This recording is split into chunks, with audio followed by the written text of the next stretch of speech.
Mi esposa se acostó con su jefe y luego me dijo que yo tenía suerte de que no me hubiera dejado. Así que le hice las maletas. Y lo que pasó después destrozó todo su plan. Yo, un hombre de 34 años, he estado casado con mi esposa Sofía, de 32, durante casi 6 años.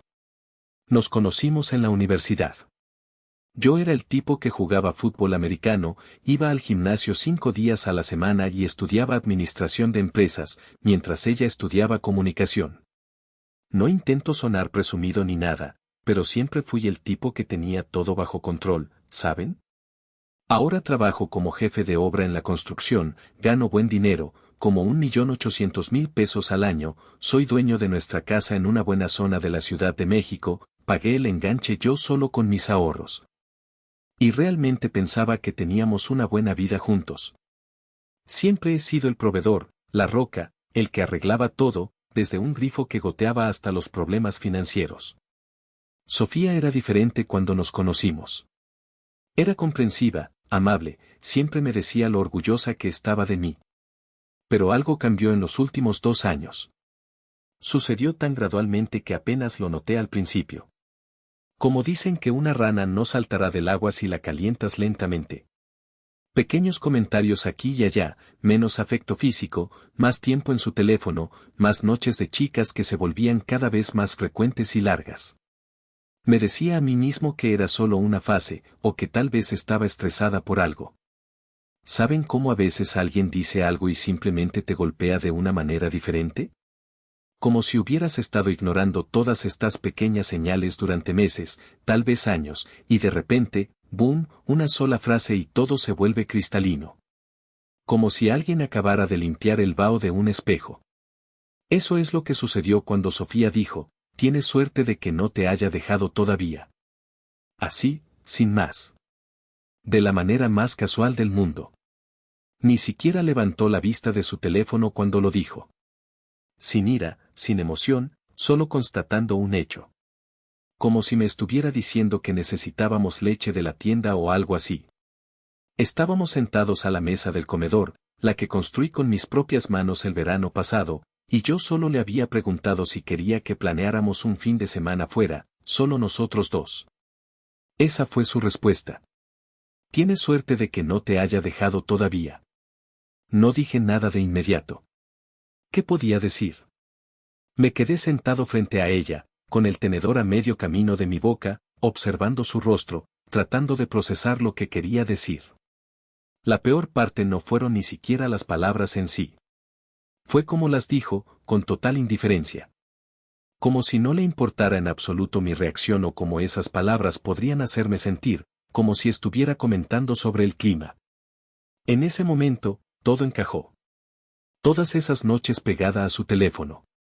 Todos los planes que hacía sin mí. Como apenas notaba que yo estaba en la habitación la mitad del tiempo.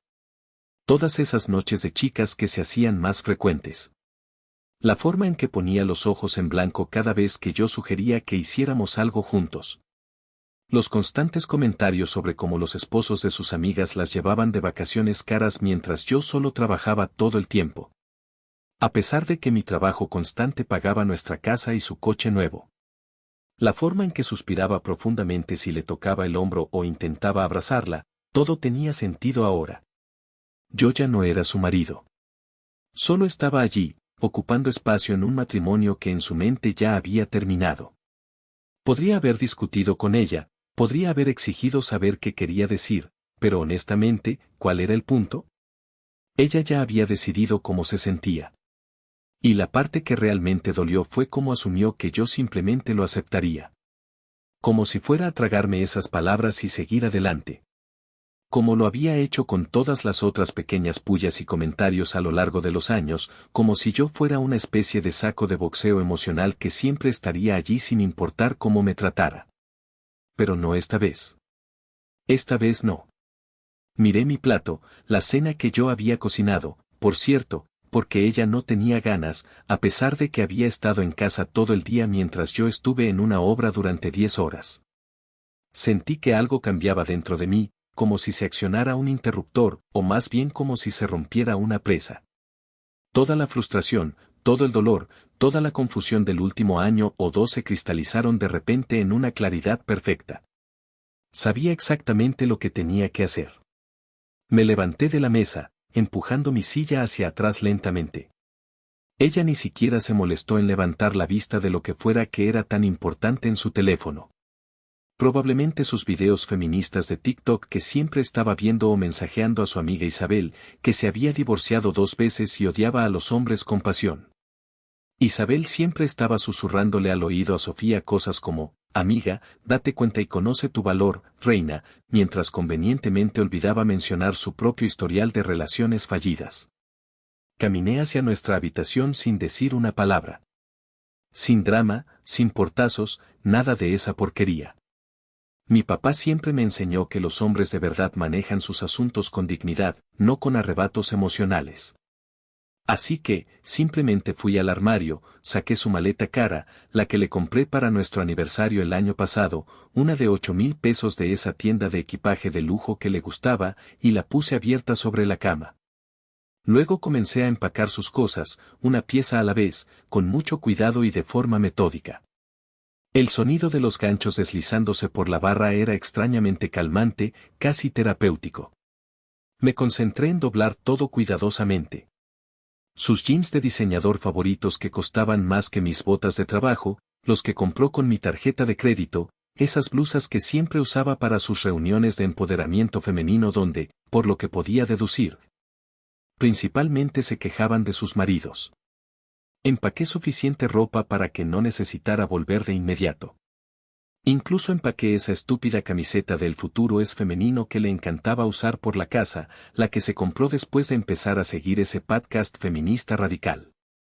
Me aseguré de empacar también sus zapatos favoritos, los caros que le regalé para Navidad que usó exactamente 2 veces antes de decidir que ya no estaban de moda, y las joyas que su madre le dio. Y el bolso de diseñador que seguía comprando aunque yo le decía que deberíamos estar ahorrando para imprevistos. No estaba tratando de ser mezquino.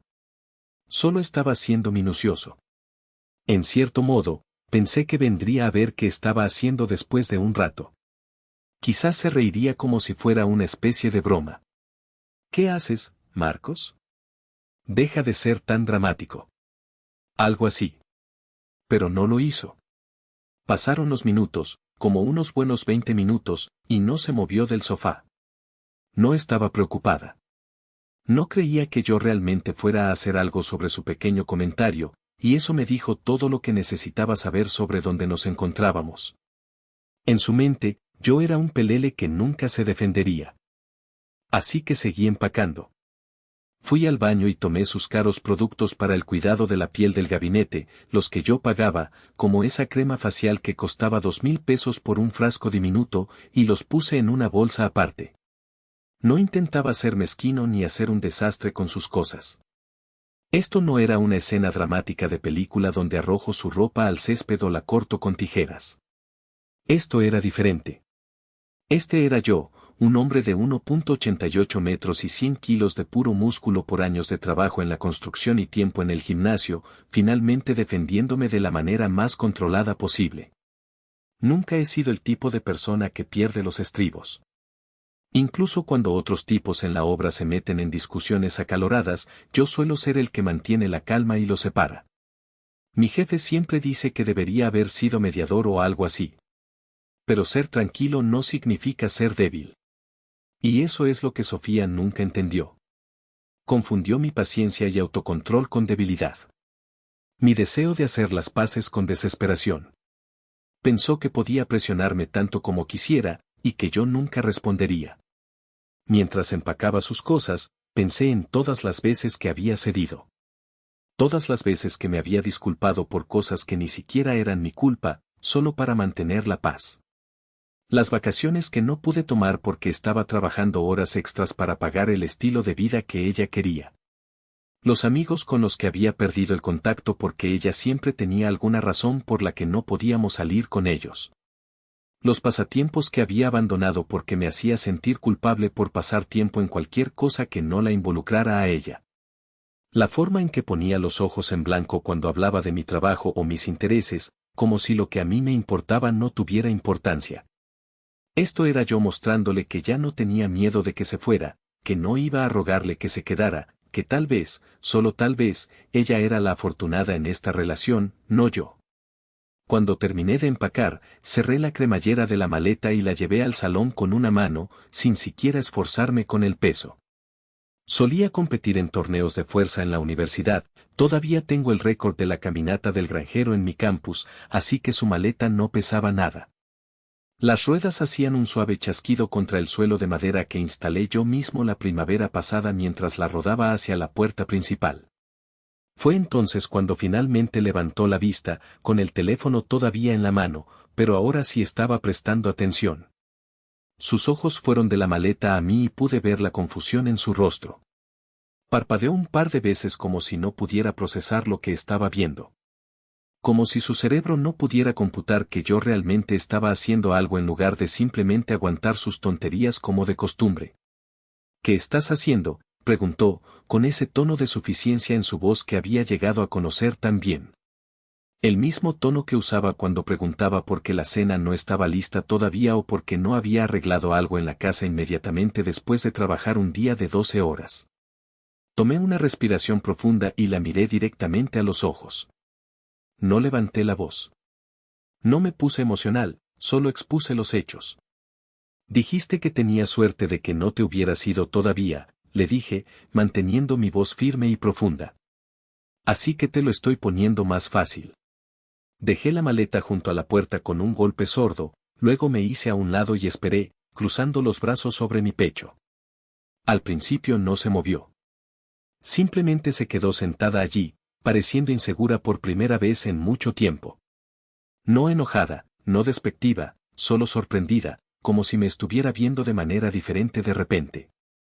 Como si me estuviera viendo por primera vez en años. Sus ojos iban y venían entre mí y esa maleta junto a la puerta. Como si estuviera tratando de conectar los puntos y no pudiera. Podía decir exactamente lo que estaba pasando en su cabeza.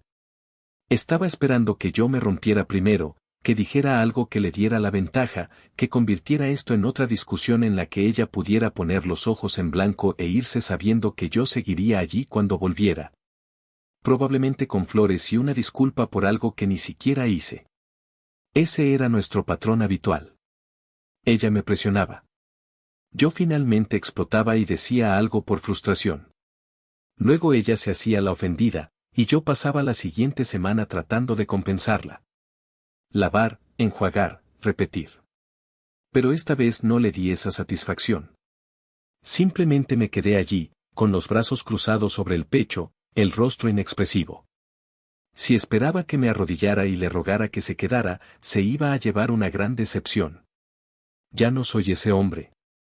Ese hombre murió en el segundo en que ella dijo esas palabras en la mesa. El silencio se extendió entre nosotros, pesado e incómodo. Estaba acostumbrado a llenar estos silencios, acostumbrado a ser el que no podía soportar la tensión y decía cualquier cosa para romperla. Pero no esta vez. Esta vez, dejé que el silencio hiciera el trabajo por mí. Dejé que se sentara con el peso de sus propias palabras, las consecuencias de sus propias acciones. Después de lo que pareció una eternidad, pero probablemente fue solo un minuto o dos, dejó su teléfono, por primera vez en toda la noche, y se enderezó. Marcos, dijo, su voz más suave ahora, usando ese tono que usaba cuando quería algo de mí. ¿Qué está pasando? ¿Por qué actúas así? Casi me río. Como si yo fuera el que actuaba de forma extraña, como si empacar sus maletas después de que básicamente me dijera que solo estaba esperando el momento adecuado para irse fuera una especie de reacción exagerada. No estoy actuando de ninguna manera, dije, manteniendo mi voz nivelada. Solo estoy escuchando lo que me estás diciendo. El silencio entre nosotros se sentía lo suficientemente denso como para cortarlo con un cuchillo. Prácticamente podía ver los engranajes girando en su cabeza. No estaba acostumbrada a esta versión de mí. Finalmente, se cruzó de brazos e inclinó la cabeza, su voz más aguda que antes. ¿Así que eso es todo? Simplemente me estás, ¿qué? ¿Echando? ¿Es esto alguna clase de masculinidad tóxica? ¿Leíste algo en esos grupos de macho alfa en Facebook o qué? Casi me reí de que me lanzara esos términos. Típico de Sofía, siempre lista con la palabra de moda que aprendió de sus podcasts e influencers. Siempre rápida para etiquetar a cualquier hombre que se defendiera como tóxico o problemático. Negué con la cabeza. No, solo te estoy dando lo que quieres. Claramente no quieres estar aquí, así que ¿para qué fingir? Abrió la boca como si fuera a discutir, pero luego se detuvo porque ambos sabíamos la verdad. Había estado esperando que le rogara que se quedara. Esperaba que entrara en pánico, que intentara aferrarme a cualquier último trozo de control, que prometiera que cambiaría, que preguntara qué podía hacer mejor. Que me arrastrara para que le diera a nuestro matrimonio otra oportunidad. Pero no estaba haciendo eso. Y sin mi resistencia, no tenía nada contra qué empujar. Era como si hubiera estado apoyada en una puerta, empujando con todas sus fuerzas, y yo la hubiera abierto de repente. Ahora se estaba cayendo hacia adelante sin nada que la detuviera. Miró la maleta de nuevo y pude verla luchando con la realidad de la situación. Había estado usando esto sobre mi cabeza durante tanto tiempo, tratando la idea de irse como una especie de arma. Ahora, la elección estaba justo frente a ella. Todo lo que tenía que hacer era levantar esa asa, salir por esa puerta y demostrar que realmente quería decir lo que había estado amenazando todo este tiempo. Pero eso significaría renunciar a la bonita casa que nos compré, al cómodo estilo de vida que mi trabajo proporcionaba. La seguridad a la que se había acostumbrado. Tendría que pagar sus propias cuentas, arreglar sus propios problemas, ser una adulta de verdad por una vez, en lugar de tratarme como una combinación de cajero automático, personal de mantenimiento y saco de boxeo emocional. No puedes estar hablando en serio, dijo finalmente, su voz una mezcla de incredulidad e ira. ¿Realmente vas a tirar 6 años de matrimonio por un comentario? Ahí estaba, la minimización, el gaslighting, actuando como si yo estuviera reaccionando de forma exagerada a un comentario en lugar de responder a años de manipulación emocional y negligencia. Es que no es justo, dijo finalmente, volviéndose hacia mí. No puedes simplemente lanzarme esto de la nada. No es de la nada, respondí, manteniendo la calma. Has estado desconectándote de este matrimonio durante mucho tiempo, Sofía. Has dejado claro cómo te sientes. Yo solo estoy escuchando finalmente. Ella negó con la cabeza, una risa sin humor escapándosele. ¿Así que eso es todo? Un comentario y terminas. ¿Así de simple? Si eso es lo que quieres creer, adelante, dije. Me miró fijamente, buscando en mi rostro cualquier signo de debilidad, cualquier indicio de que podría dar marcha atrás. Cuando no encontró ninguno, su expresión se endureció. ¿Sabes qué? Bien. Si así es como lo quieres, bien. Me iré. Pero no creas que esto ha terminado. Caminó hacia la maleta, agarró el asa y la levantó con más fuerza de la necesaria. Estaré en casa de Isabel. Vendré por el resto de mis cosas más tarde. Asentí, sin confiar en mi voz para hablar. Una parte de mí estaba sorprendida de que realmente lo estuviera haciendo. Otra parte, aliviada de que esto casi hubiera terminado. Caminó hacia la puerta, luego se volvió, su expresión una mezcla de ira y algo que podría haber sido dolor. Espero que estés contento contigo mismo. Esto no se trata de ser feliz, dije en voz baja. Se trata de ser honesto. Ella resopló, abrió la puerta y salió al pasillo. La puerta se cerró detrás de ella con una finalidad que debería haberse sentido devastadora. En cambio, se sintió como la primera bocanada de aire fresco después de haber estado demasiado tiempo bajo el agua. Me quedé allí un momento, escuchando el sonido de ella arrastrando la maleta por el pasillo hacia el ascensor. Mi teléfono vibró con un mensaje. Era de ella. No puedo creer que nos estés haciendo esto. No respondí. No quedaba nada que decir. Pensé que ese era el final. Supuse que se quedaría en casa de Isabel un tiempo, nos comunicaríamos a través de abogados y eventualmente seguiríamos caminos separados. Ya me estaba preparando mentalmente para el divorcio, calculando qué bienes tendríamos que dividir, preguntándome si intentaría quedarse con la mitad de todo a pesar de no haber contribuido casi nada financieramente. Pero 2 días después, todo cambió de nuevo. Estaba en el trabajo supervisando un proyecto cuando mi teléfono empezó a explotar con notificaciones, mensajes de texto, correos de voz, todos de Sofía. Al principio, los ignoré. Tenía un trabajo que hacer y no iba a dejar que nuestro drama personal afectara mi rendimiento. Pero cuando mi teléfono sonó por sexta vez en una hora, finalmente me aparté para ver qué estaba pasando. 15 llamadas perdidas, 23 mensajes de texto, todos de Sofía. Los mensajes iban desde enojados, ¿cómo pudiste hacerme esto?, hasta suplicantes, por favor, llámame. Necesitamos hablar, y amenazantes, te vas a arrepentir de esto. Pero fueron los últimos los que me llamaron la atención. Necesito hablar contigo sobre Javier. Por favor, Marcos, es importante. Cometí un error.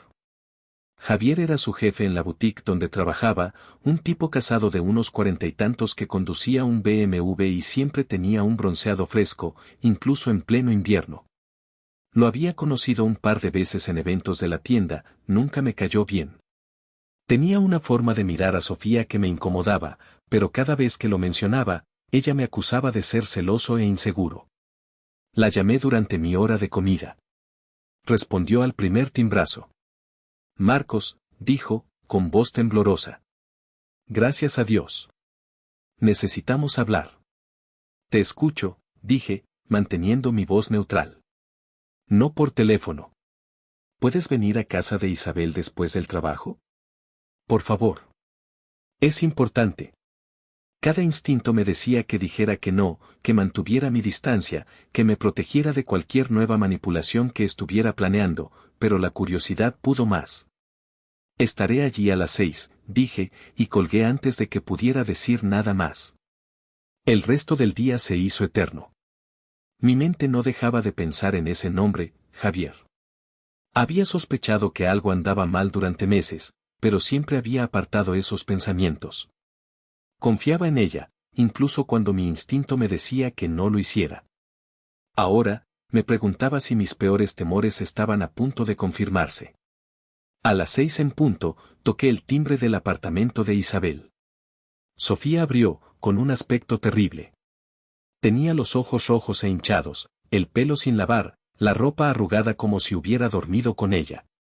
Detrás de ella, pude ver a Isabel sentada en el sofá, con aspecto incómodo. Gracias por venir, dijo Sofía, haciéndose a un lado para dejarme entrar. Isa, ¿puedes darnos un minuto? Isabel asintió y se retiró rápidamente a lo que supuse que era su habitación. Me quedé de pie torpemente en la sala, sin querer sentarme, sin querer ponerme cómodo. ¿Y bien?, dije. ¿Qué está pasando? Sofía respiró hondo, como si se estuviera preparando para algo difícil. Javier me despidió ayer.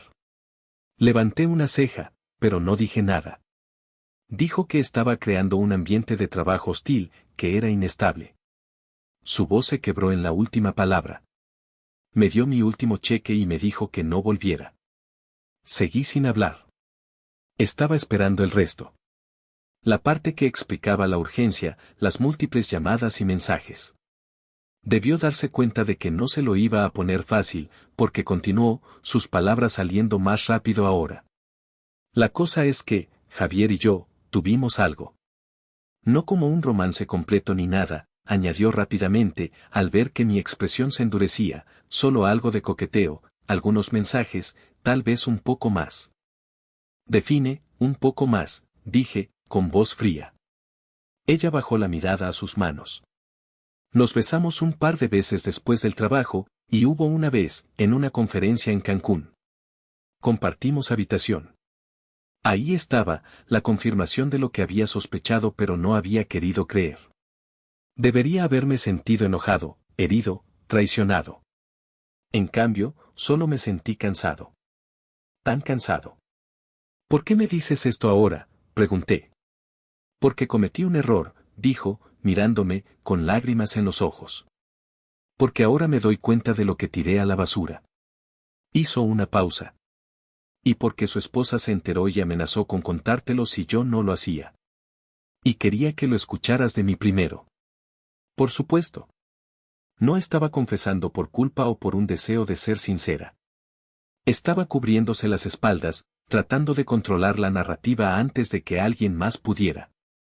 ¿Y la parte de que te despidió? Pregunté. Eso también es verdad. Su esposa lo obligó.